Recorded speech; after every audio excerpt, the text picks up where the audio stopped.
오늘 주신 하나님 말씀은 마가복음 1장 34절에서 38절까지의 말씀입니다.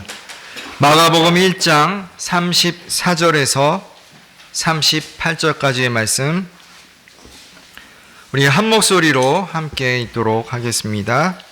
예수께서 각색 병든 많은 사람을 고치시며 많은 귀신을 내어 쫓으시되 귀신이 자기를 알므로 그 말하는 것을 허락지 아니하시니라.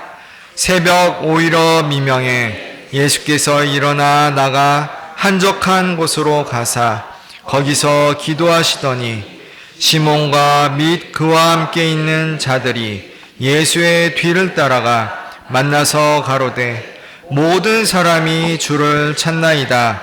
이르시되 우리가 다른 가까운 마을들로 가자. 거기서도 전도하리니 내가 이를 위하여 왔노라 하시고. 아멘.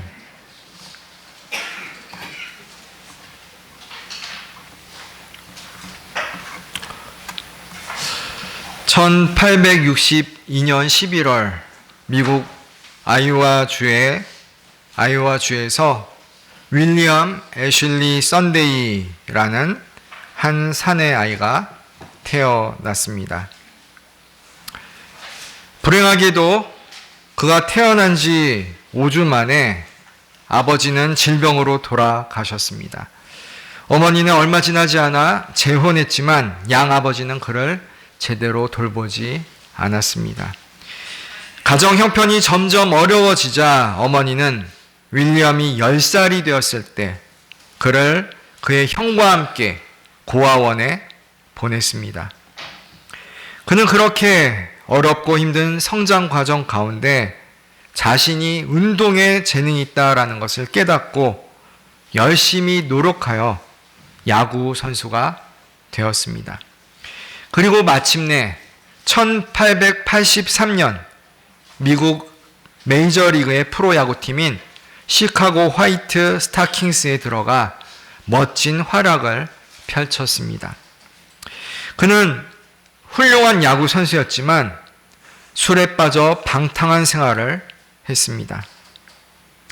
그러던 1886년 어느 주일날 윌리엄은 친구의 인도로 부흥회에 참석했다가 복음을 듣고 예수 그리스도를 구세주로 영접하였습니다. 그날 이후 그의 삶은 완전히 달라졌습니다. 그리고 그는 야구 생활을 정리한 후에 미국 전역을 누비는 복음 전도자의 삶을 살게 되었습니다. 그가 복음을 전했을 당시 미국은 1910년과 1920년대로 제1차 세계대전과 대공황으로 인해 경제적으로나 정신적으로 큰 어려움을 겪고 있을 때였습니다.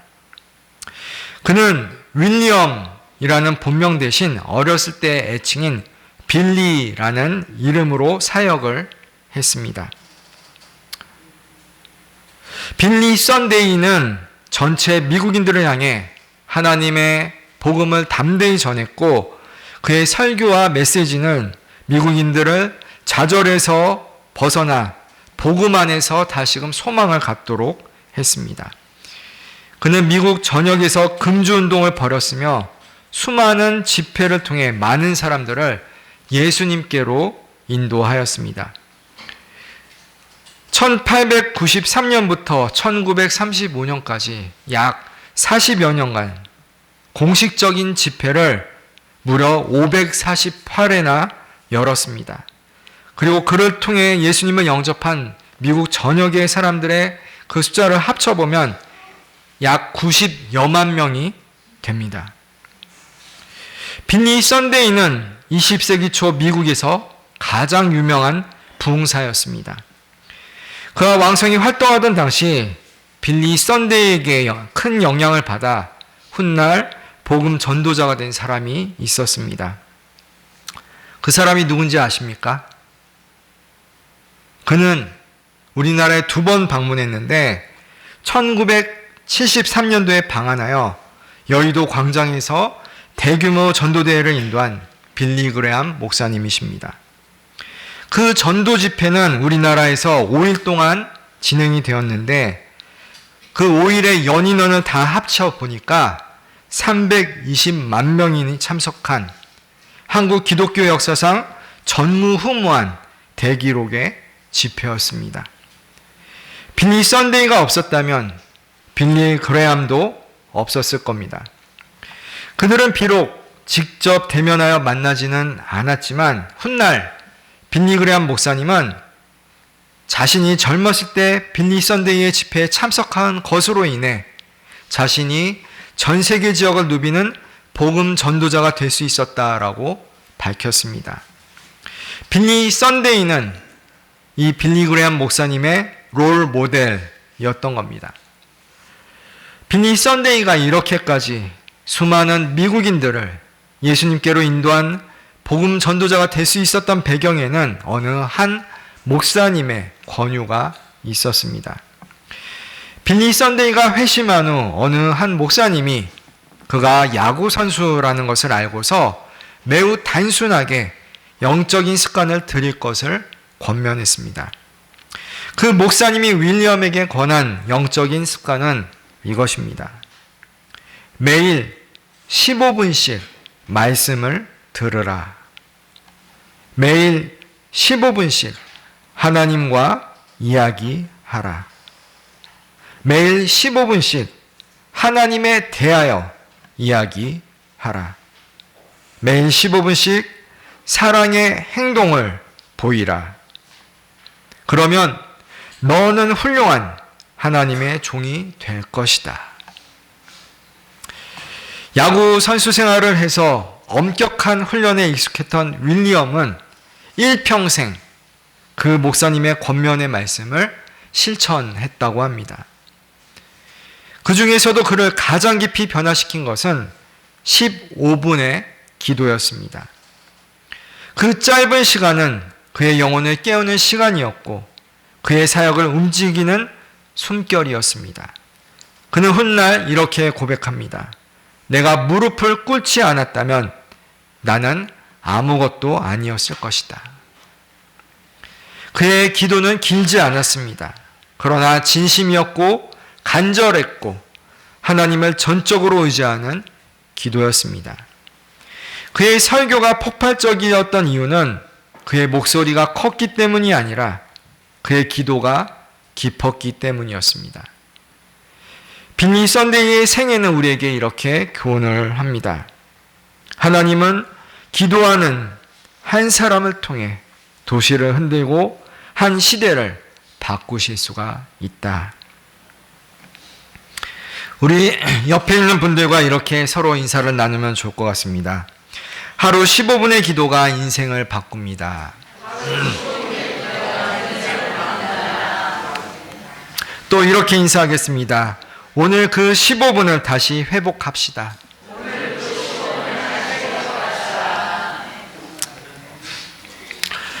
오늘 말씀의 주제는 예수님처럼 시리즈의 세 번째로 예수님의 기도에 대해 함께 말씀을 묵상하고 나누고자 합니다. 우리 성도님들은 누구를 가장 좋아합니까? 예수님 말고 누구를 가장 좋아합니까? 자녀 말고 혹시 연예인들 중에 또한 가수들 중에 또 스포츠맨 중에 선수 중에 여러분이 좋아하는 사람이 있습니까? 젊은 10대나 청소년, 청년들이 특정 연예인이나 가수를 좋아하면 어떤 행동을 합니까?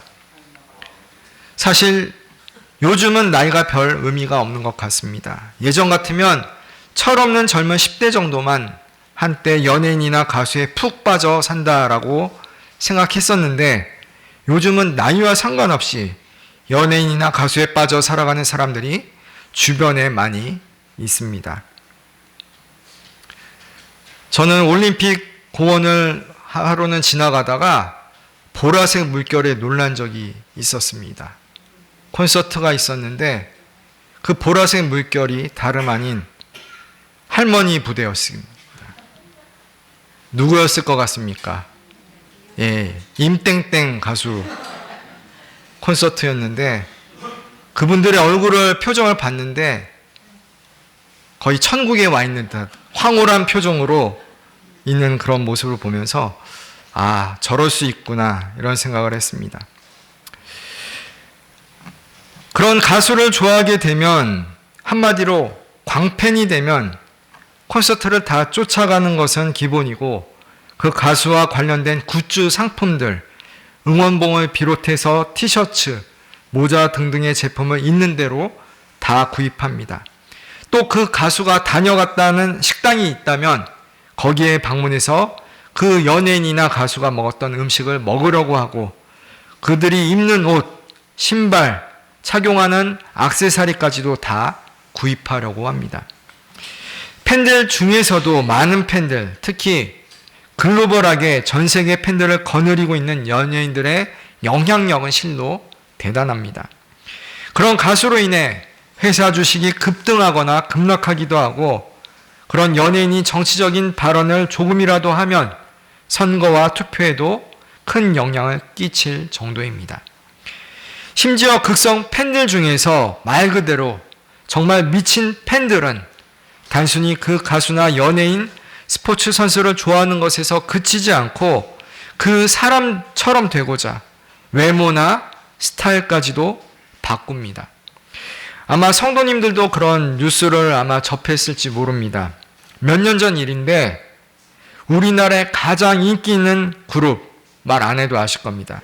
그런 그룹의 한 특정 가수를 열렬히 좋아하는 한 외국 팬이 그처럼 되겠다고 약 10년간 32차례 32번이나 성형수술을 했다는 겁니다.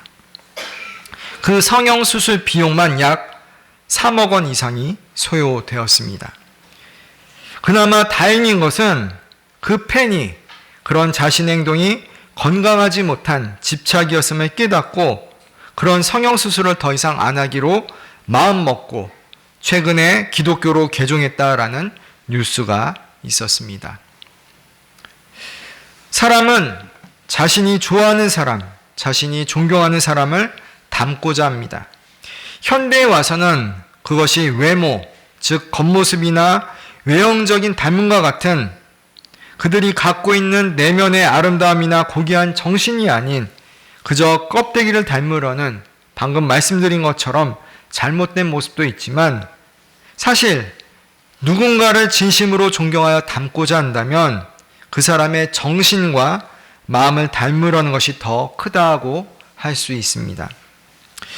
예수님의 제자들은 예수님을 따라다니며 예수님의 삶을 직접 곁에서 볼 수 있었습니다.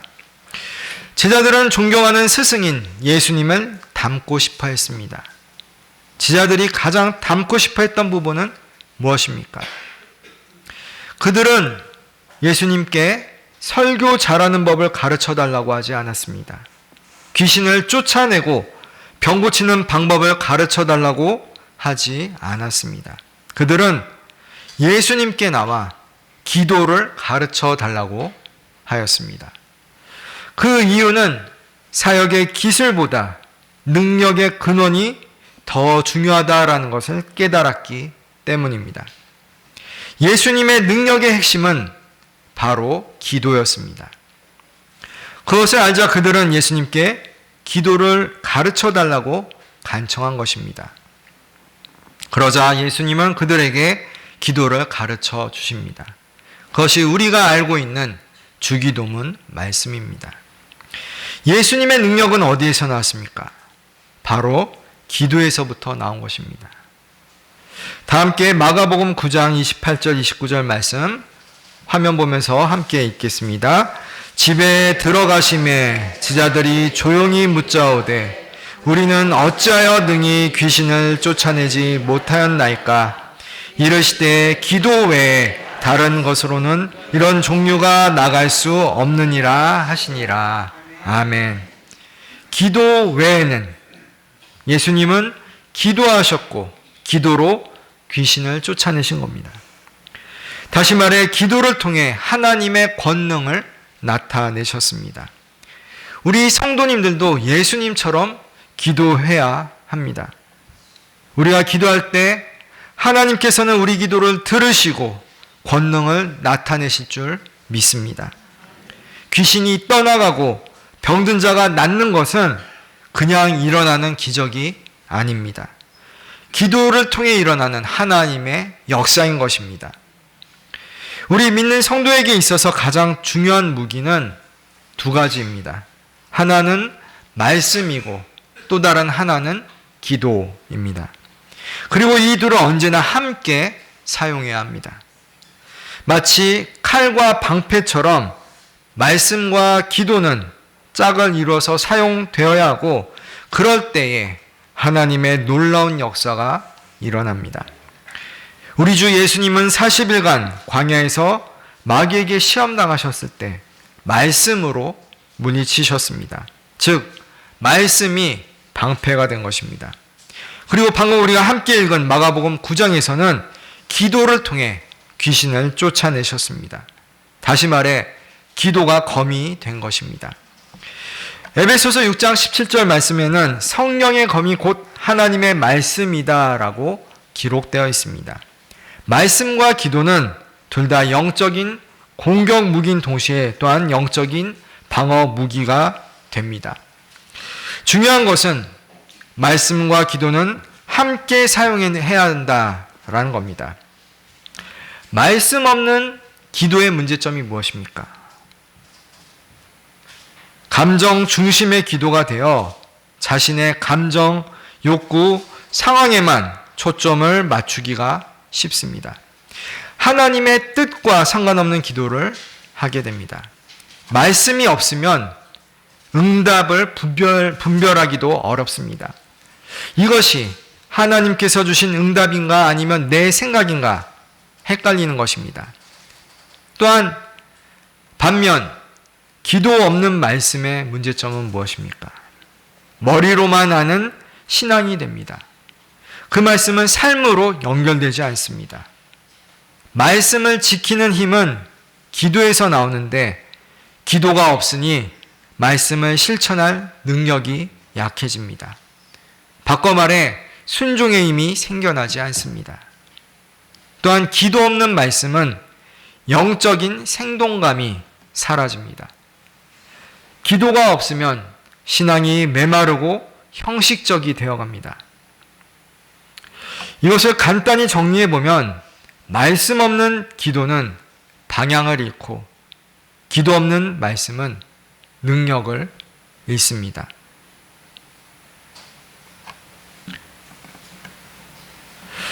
예수님은 제자들에게 기도의 본을 보이셨습니다.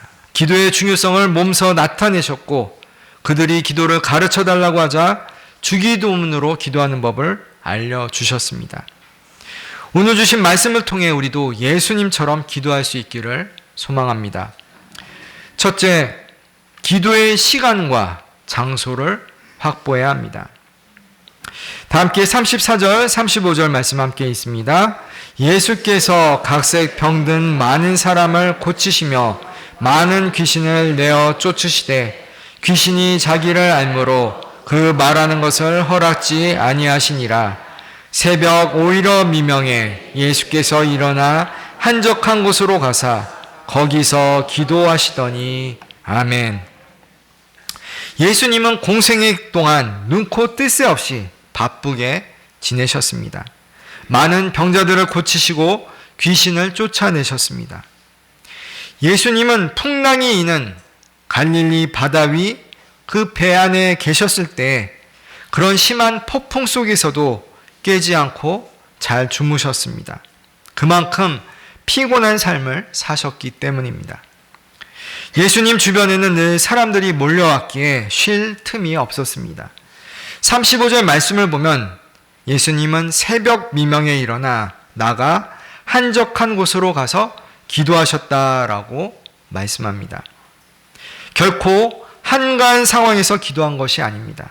바쁜 시간 중에서 기도의 시간과 장소를 따로 만드신 겁니다. 종교개혁가 마틴 루터는 이런 말을 했습니다. 나는 하루에 2시간 기도한다. 일이 많을 때는 3시간 기도한다.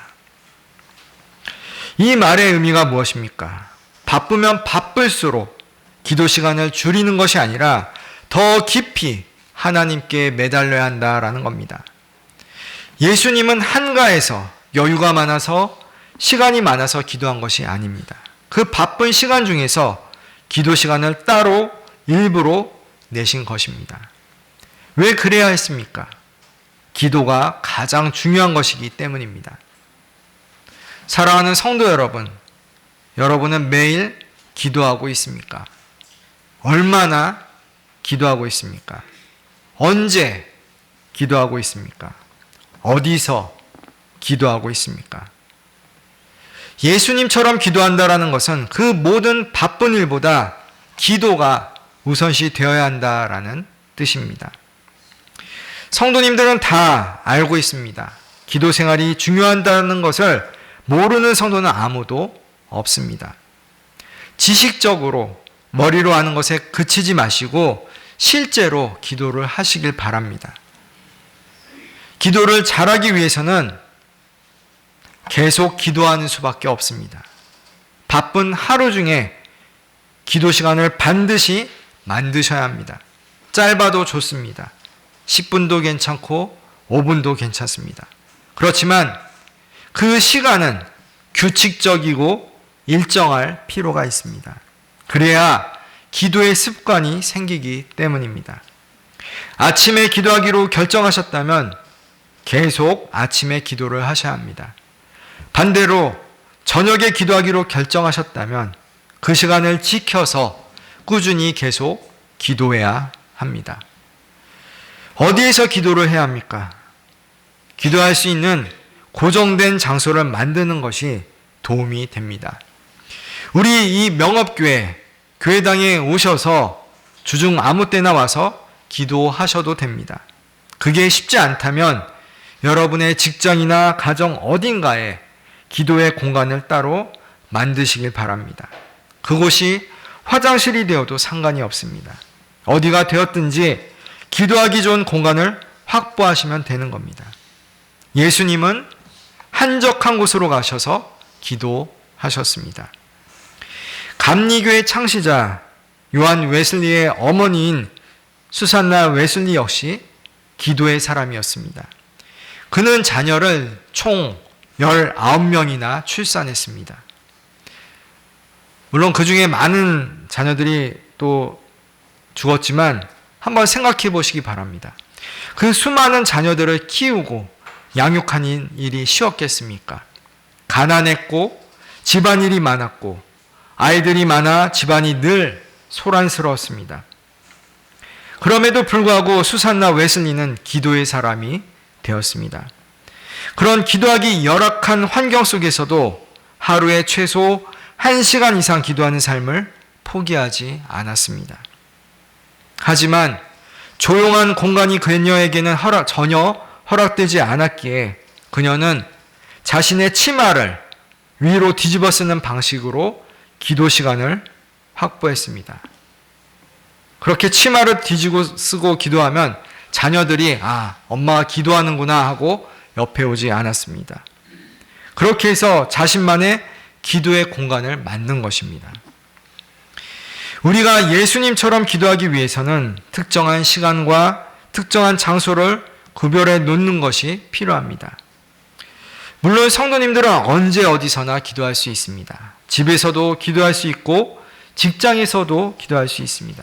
차 안에서 기도할 수 있고 산에서도 기도할 수 있습니다. 또 새벽에 기도할 수 있고 낮에도 기도할 수 있습니다. 한밤중에도 기도할 수 있습니다. 그렇지만 특정 시간과 특정 장소를 구별하는 것은 영적인 생활에 큰 유익이 됩니다. 첫 번째로 그렇게 하면 마음이 분산되지 않기 때문입니다. 특정한 시간과 특정한 장소는 우리의 마음을 한 곳으로 모아줍니다. 예수님께서 새벽을 선택하신 이유도 그 시간이 방해받지 않는 시간이었기 때문입니다. 기도는 집중이 생명입니다. 따라서 일정한 시간과 장소는 그런 집중을 도와줍니다. 두 번째로 그렇게 하면 하나님과의 만남을 우선순위로 세울 수 있기 때문입니다. 정해진 시간과 정해진 장소는 이 시간과 이 장소만큼은 다른 것들을 제껴놓고 오직 하나님만 바라보겠다라는 신앙의 고백이 됩니다. 예수님께서 바쁜 사역 중에서도 새벽 시간과 장소를 구별하신 것은 기도가 일이 아니라 삶의 중심임을 보여주는 것입니다. 세 번째로 그것은 영적인 리듬을 만들어줍니다. 규칙적인 기도 시간은 영혼의 리듬과 질서를 세워줍니다. 마치 규칙적인 식사 시간이 건강한 몸을 만들듯이 규칙적인 기도 시간은 영혼을 살리는 고른 영혼의 호흡이 됩니다. 끝으로 그것은 하나님 앞에서 자신을 내려놓는 시간이 됩니다. 특정 장소와 시간엔 마음을 정돈하고 세상 일을 잠시 벗어나 하나님께만 집중하는 그러한 시공간으로 변합니다. 예수님께서 한적한 곳을 찾으신 이유가 바로 이것입니다. 종합해서 다시 한마디로 말씀드리면 특정 시간과 특정 장소를 구별하여 기도하는 것은 기도 생활에 큰 유익이 됩니다. 기도 시간에 영혼과 마음이 흐트러지지 않고 하나님을 더 잘 만날 수 있는 기회가 되기 때문입니다. 그런 은혜의 도구가 특정 시간과 특정 장소입니다. 사랑하는 성도 여러분, 이 말씀을 듣고 그저 한 귀로 흘려보내지 마시고 지금 결단하시기 바랍니다. 성도님들은 하루 중 언제 시간을 내셔서 기도하시렵니까? 얼마나 기도하실 겁니까? 또 어떤 장소에서 기도하실 겁니까? 지금 정하시기 바랍니다. 그리고 정하실 때 처음부터 너무 무리하시지 마시기 바랍니다. 무리해서 나는 교회에 나와 1시간씩 기도하겠다라고 큰 결심을 했다가 그 시간을 못 지키면 죄책감이나 정죄받는 느낌을 받을 수 있습니다. 실패하여 괴로워하면서 오히려 기도 생활에 역효과가 날 수도 있습니다. 기도 시간을 처음에 5분 정도 시작해도 상관없습니다. 서두에 말씀드린 빌리 썬데이 목사님처럼 하루 15분 일평생 꾸준히 기도한다면 정말 훌륭한 것입니다. 그러나 그 시간만큼은 오직 하나님께만 전념해야 합니다.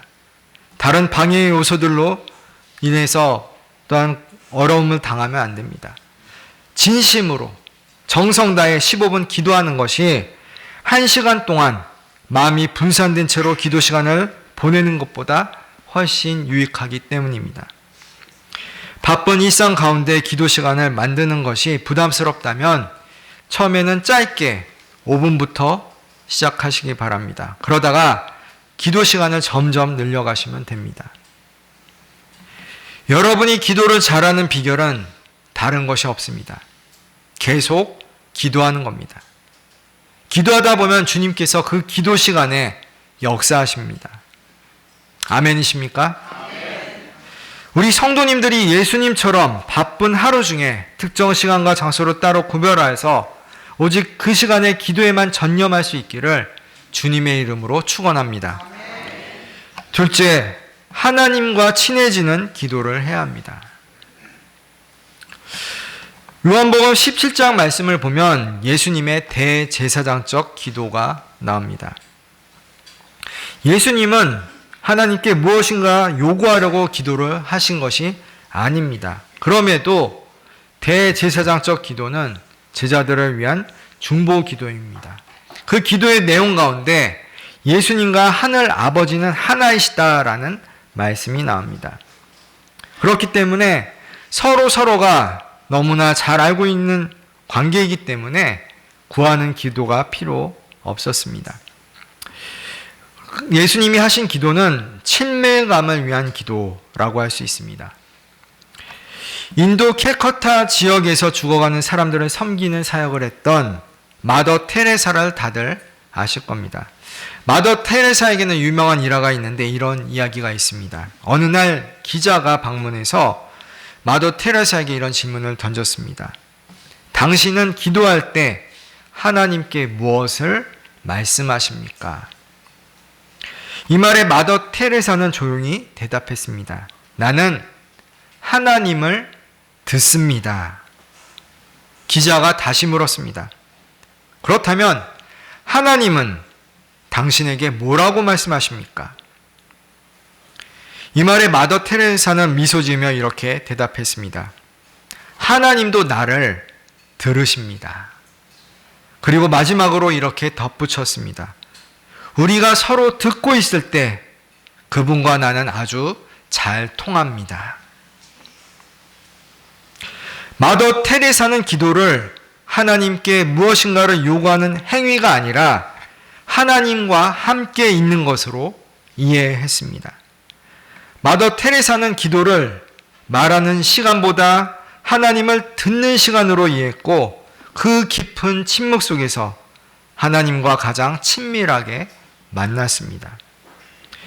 우리 주 예수님은 기도 가운데 주님의 사랑을 깊이 경험하셨습니다. 다 함께 누가복음 3장 21절부터 22절까지 말씀 함께 있습니다. 백성이 다 세례를 받으세 예수도 세례를 받으시고 기도하실 때 하늘이 열리며 성령이 형체로 비둘기같이 그의 위에 강림하시더니 하늘로서 소리가 나기를 너는 내 사랑하는 아들이라 내가 너를 기뻐하노라 하시니라. 아멘. 기도는 어떤 시간입니까? 하나님으로부터 사랑받고 있음을 깨닫는 시간이 바로 기도 시간입니다. 예수님께서 담대히 복음을 증거하실 수 있었던 이유는 하늘 아버지로부터 듬뿍 사랑을 받았기 때문입니다. 성령 충만함의 다른 표현은 하나님으로부터의 충분한 사랑입니다. 어렸을 때 부모로부터 듬뿍 사랑을 받고 자란 자녀는 구김이 없습니다. 건강한 자아상을 갖고 있습니다. 위축되거나 쉽게 주눅들지 않습니다. 사랑을 많이 받은 만큼 사랑을 많이 베풀 줄 압니다. 예수님께서 새벽에 기도하는 시간은 바로 하늘 아버지로부터 사랑을 받는 시간이었던 것입니다. 우리도 예수님처럼 그런 기도를 드려야 합니다. 너는 내 사랑하는 아들이다. 너는 내 사랑하는 딸이다. 내가 너를 기뻐한다. 그 하나님의 음성을 기도 시간에 들어야 하는 겁니다. 무엇을 구하는 기도도 필요합니다. 그러나 그런 기도가 기도 내용의 대부분을 차지해서는 안 됩니다. 하나님과의 친밀한 교제의 시간을 갖는 것이 기도의 핵심이기 때문입니다. 사랑하는 성도 여러분, 예수님처럼 하나님과 친해지는 기도를 하시기 바랍니다. 어렵지 않습니다. 받은 은혜를 감사하는 것으로 시작하면 됩니다. 하나님의 성품을, 그 거룩하심을 찬양하는 것으로 시작하면 됩니다. 하나님께 감사하고 찬양하고 하나님께 사랑의 고백을 드릴 때 우리는 하나님과 점점 더 친해집니다. 하나님은 여러분을 사랑하십니다. 아멘이십니까? 그 사랑을 기도하는 가운데 경험하는 우리 모든 성도님들이 되시길 소원합니다. 세 번째로 기도의 능력으로 맡은 사명을 감당해야 합니다. 본문 38절 말씀 다 함께 읽겠습니다. 이르시되 우리가 다른 가까운 마을들로 가자. 거기서도 전도하리니 내가 이를 위하여 왔노라 하시고. 아멘. 예수님은 기도하시고 그 기도의 능력으로 맡은 사명을 감당하셨습니다. 우리도 기도하면서 하나님께서 우리에게 맡겨주신 사명을 깨달아야 합니다. 그리고 그 기도 시간에 부어주신 능력으로 주님의 일을 잘 수행해야 합니다. 예수님은 제자들에게 뭐라고 말씀하십니까? 시몬 베드로는 기도하고 계시는 예수님께 나와 모든 사람이 주님을 찾고 있습니다 라고 말했습니다. 그 말을 들으신 예수님은 그래? 그렇다면 그들을 만나야겠구나 라고 대답하지 않으시고 대신 다른 가까운 마을들로 가자라고 하셨습니다. 기도 후에 예수님은 군중의 요구가 아니라 하나님의 사명을 선택하셨습니다. 기도는 방향을 바꾸는 것이 아니라 방향을 분명하게 하는 시간입니다. 맥스 루케도 목사님은 책에서 이렇게 말합니다. 예수님의 마음은 아버지의 뜻에 고정되어 있었다. 사랑하는 성도 여러분, 기도하지 않으면 우리는 사람의 요구에 끌려갑니다. 기도하면 우리는 하나님의 뜻에 붙잡힌 바 됩니다. 기도할 때 하나님은 힘을 주십니다. 예수님께서 그 죽음의 십자가에 오르실 수 있었던 것도 겟세마네 동산에서의 기도가, 그 피땀 흘리는 처절한 기도가 있었기 때문입니다. 지금 성도님들 앞에 해결해야 할 어떤 어려운 일들이 있습니까? 그렇다면 예수님처럼 기도하시길 바랍니다. 예수님처럼 피와 땀을 흘리면서 기도하시길 바랍니다. 그러면 하나님께서 힘을 주십니다. 아니, 하나님께서 친히 힘이 되어 주십니다. 예수님처럼 기도할 때 맡은 사명을 감당할 수 있습니다. 고린도전서 1장의 말씀처럼 믿는 우리가 아무리 미련하고 약하다고 해도, 천하고 멸시받고 내세울 것이 없다 하더라도 하나님께서 우리를 택하여 주시면 모든 것을 할 수 있습니다. 다 함께 빌립보서 4장 13절 말씀 함께 읽겠습니다.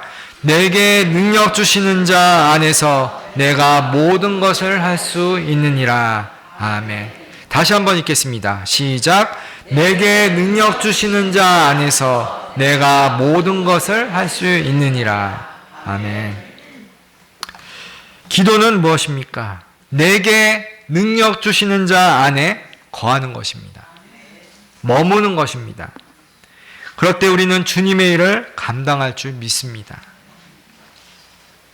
오늘 주신 말씀을 깨달아 예수님처럼 시간과 장소를 정하여 기도하고 하나님과 친해지기 위해 기도하시고 기도의 능력으로 맡겨진 모든 사명 잘 감당하는 귀하고 복된 성도님들이 되시길 주님의 이름으로 축원합니다. 기도합니다. 우리가 예수님처럼 되기를 원하시는 하나님, 주신 말씀을 통해 예수님처럼 기도하는 것이 무엇인지 배우게 하시니 감사합니다. 예수님처럼 시간과 장소를 구별하여 기도하게 하소서. 무엇인가를 달라고 기도하기 전에 하나님과 더욱더 친밀함을 누리는 기도를 드리게 하소서. 우리의 기도 속에 감사와 찬양과 기쁨과 사랑이 끊이지 않게 하소서. 기도의 능력으로 맡겨진 사명 잘 감당케 하소서. 우리에게 기도의 본을 보이신 우리 주 예수 그리스도의 이름으로 기도드립니다. 아멘.